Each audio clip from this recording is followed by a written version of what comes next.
All right, everybody, welcome back into Cherry Picking, episode 6 of the 2025-2026 NHL season. Last week, we did our power rankings. I don't know if you checked some of the comments, but a lot of people were very unhappy with where we put the Blackhawks. Why? Because they're like middle of the pack right now. I don't think people fully understand also how power rankings work. Like, it's not just based off the first 3 weeks. Yeah. You got to look at longevity of the season. However, it's fair. Like, I thought Calgary was the second worst team, but you wanted Chicago to be the second. Well, if I'm trying to force around stuff, like I can be like, oh yeah, long term they're going to be bad, but right now everyone's good. We might as well just put a standings video out. Okay, true. That's a good point. So just don't tell it to me. Tell it to the viewers. Minnesota, though, might stink. They might be bad. They actually might. You might have been right about that, and I might have been wrong. Who knows? Yeah. This video today, buy low. We're going to be looking at a team to buy low on, some players for fantasy hockey as well to help you out with your squads, whether it be a trade or someone you could pick up off the waiver wire. So let's just get right into it, Baz. We're going to start with a team. Who's a team that right now you're going to be buying low on? Okay, everyone said, including I, that this team was going to suck to start the year, and somehow the clock has gone all the way back. The Pittsburgh Penguins are a very good team to start the year. If they can chain the success together somehow, I will be completely proven wrong because I thought they'd be horrible. But you look at guys that were available in fantasy to start the year on this team. Malkin was available in a lot of leagues. Yeah. Brazeau. Good for them. I'm very happy that they're doing well. I did not see this happening at all, and people still think this team's going to be bad. Yeah, so you're on the other side of it at this point. You're on the other side of the coin. You think they're just going to continue to have this success? I'm in the middle. I think they actually might be an okay team this year. Do you think they can make the playoffs? I think they could be in the wild card hunt, potentially. Okay. Which is shocking to me that I'm saying it, but I have to give them the respect. Lost to the Flyers in overtime, but... Yeah, but they're on a run before that. You know, you're going to lose the close divisional games. Ended up shootout. That game was actually crazy. The team I'm buying low on, and they've been honestly quite literally a laughingstock, I think, so far of a team that was supposed to be good, and it's the St. Louis Blues. Like, look, I've watched these games. It's definitely been a little bit of unfortunate puck luck. They're actually playing well defensively. I know that's crazy to say because teams are scoring like 5 goals a game against them right now, but they're top 12 in the NHL in limiting scoring chances per game. I believe top 3 in high danger chances allowed. Their goaltending has just been brutal. And I feel like Binnington will figure it out. Maybe Joel Hofer might just suck, but I feel like Binnington will figure it out. And they've got enough skill offensively where I still think this team could be a playoff team. So I'm buying low on the Blues. They haven't been great so far, but I feel like we're going to see them kind of surge at some point here in the next month or two up that Western Conference leaderboard. A player. In terms of, it could be in terms of fantasy hockey, you're looking at someone that's available on the waiver wire or someone that you're going to be telling people to trade for. Yeah, I think Emil Heineman is a cheap player that you can just grab in a lot of different leagues right now, but he's a dual position player. He's playing on the first line. He's actually producing at a very decent rate, 1.7 or 117 expected goals per 60. So I'm pulling money puck stats out. So he's not the player that he was last year. So if he continues to play on this first line, he'll continue to get minutes. This New York Islanders team has kind of been a little sneaky to start the year. Available, and also if you have to trade for him, he's going to be dirt cheap anyways. Yeah. So a lot of ceiling. I don't think his value will be any lower than it is today. I'd imagine he's available in a lot of leagues right now, and he's had a pretty good start to the year. He was a guy that had a really solid year last year with Montreal, obviously a part of that Dobson trade, obviously someone that Darsh had his eye on as well because giving up Dobson was a pretty big prospect. So I like that. I like that pick. I'm going to go with a guy who's obviously cemented himself in the NHL a little bit further, but has had a little bit of a slow start, same with his team, and that's Mika Zibanejad. I think he's a guy, I think this offense is going to get going for the New York Rangers here, and I feel like you're going to be looking at the core guys that are going to be excelling. Like Zibanejad and Panarin are going to be the 2 best offensive players on this team. Obviously, with Trocheck out too, I think that opens it up for Zibanejad even more.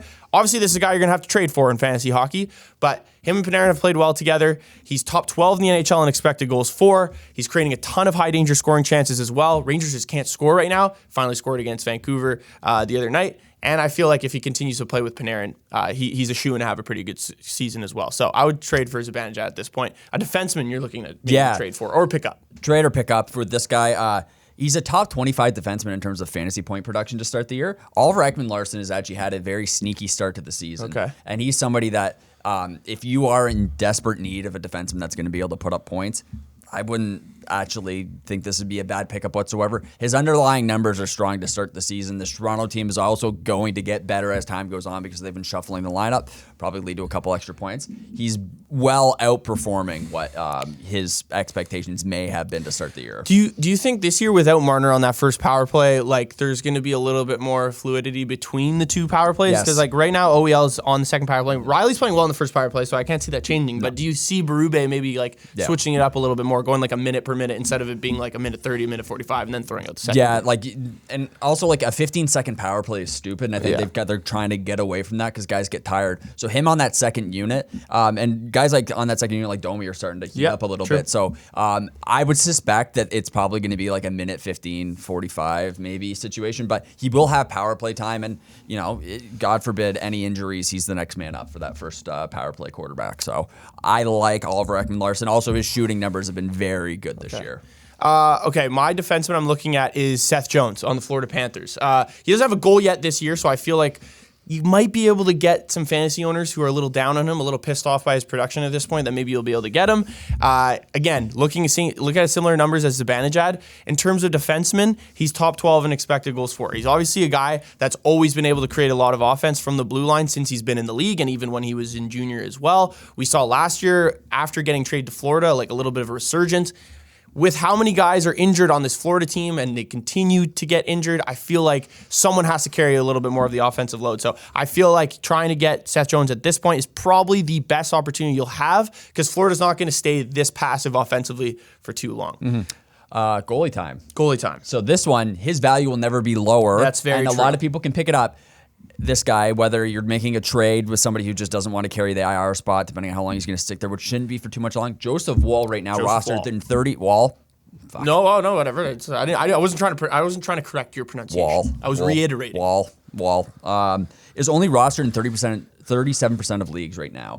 And with the Leafs schedule for November and December, they're going to have to run a different guy. Caden Primo is going to be fucking put on waivers. We're not going to see him again. And they're going to be running a tandem. If he's able to get his game back going, this is a fantastic goalie to have. And his value is going to be pretty cheap right now. If you're a guy like me right now who has to acquire a second goaltender, I'm going Wall. Joseph Woll, yeah, coming into the league was a very highly touted prospect. I feel like a little bit of unlucky fortune with Stolarz coming in, but obviously something happening close to this start of the preseason and regular season. I feel like he could definitely get back to where we saw him, like how he played in the playoffs a couple years ago.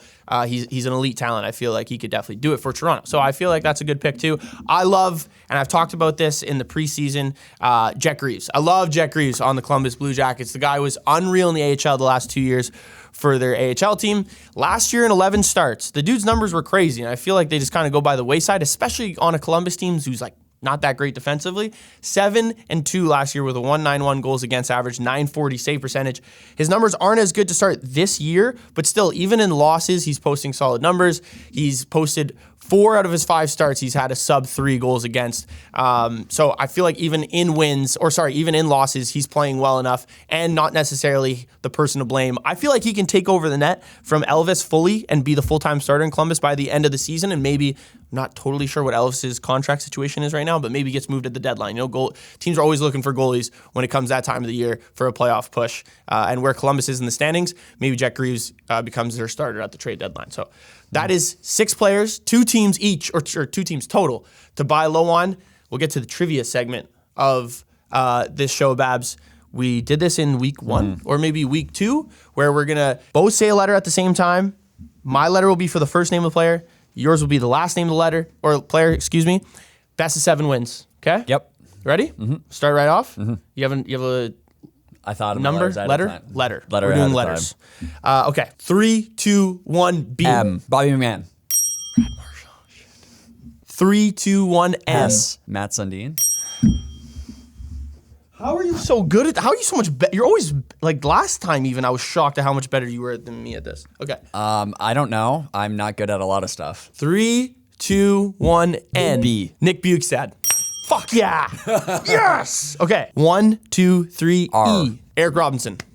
3, 2, 1. C. H. Connor Hellebuck. Oh God. 3, 2, 1. M. Do you say M or N? M. Martin Mancini or Marchin. Matthias Michelli. You know who I'm trying to say? I think he's on Martin Marin. No. He was on Toronto. Marinchin. Yeah, this guy. Martin Marincin. He used to play for Toronto. Yeah. Matt Martin. Whatever. You're, I'll give it to you the points. You were right. More right. I butchered the guy's name, so I shouldn't get the I can't point. believe I didn't go Matt Martin. All right. That is it for Cherry Pickin Yes. this week. Let us know what you guys thought in the comments. Let us know what you think of the trivia section of the show, and let us know what you think of the buy lows. Let us know who you're trying to trade for or pick up in your fantasy hockey leagues. Always here to give you guys advice. Be sure to like, comment, subscribe. We'll see you guys next week.